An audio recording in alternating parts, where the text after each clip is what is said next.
Foi unha exposición moi pensada, moi traballada, e que ademais é unha recuperación das esculturas que eu fun guardando ao largo da miña trayectoria.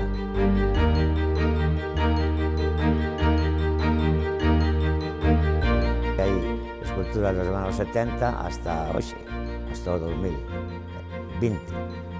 Entón son cousas que se van quedando, unhas porque non as vendes, outras porque son parte da tua obra, así que consideras importante, e voume quedando con elas para que quede ali un testigo do que fixen e do que estou facendo.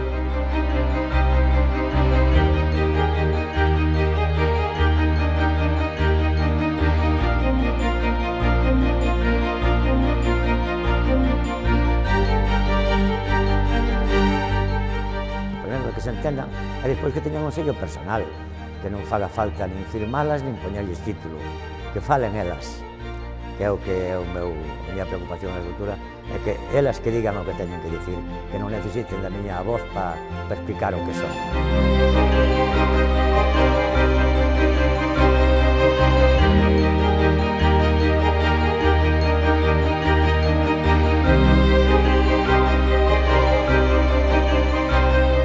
O que estuve intentando, creo que consegui a cousa, foi mezclar materias que son moi distintas e que aparentemente non teñen nada que ver, como a pedra e o bronce, e que consiguen que estén bastante, que se xoguen ben, que se leven ben unha con outra, non? É unha cousa que non a fai casi naide, porque é bastante complicado, parte deso que é difícil, pero que eu creo que foi unha idea que funcionou moi ben.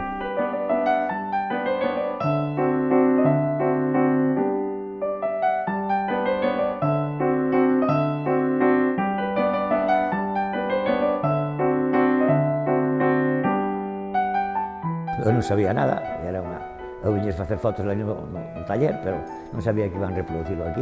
E cando cheguei que dixen, pero parece que estou no meu taller, porque é exactamente a sensación de profundidade e tal que ten, hasta o tamaño, que é bastante parecido ao meu estudio.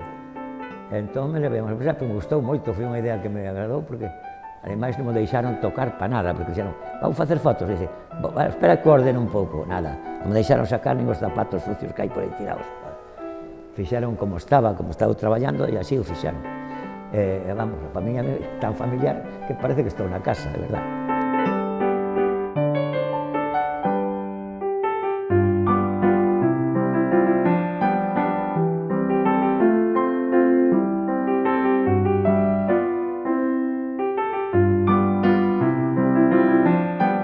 Nací na provincia de Lugo, pero veñen a Ourense con 10 anos ao instituto, e xa faltei 6 anos que fun a Madrid a facer a carreira, e cando viñen volvín outra vez para aquí, o sea que levo aquí 70 e pico anos, que son, vamos, non nacín aquí, pero considérame moi ourensano.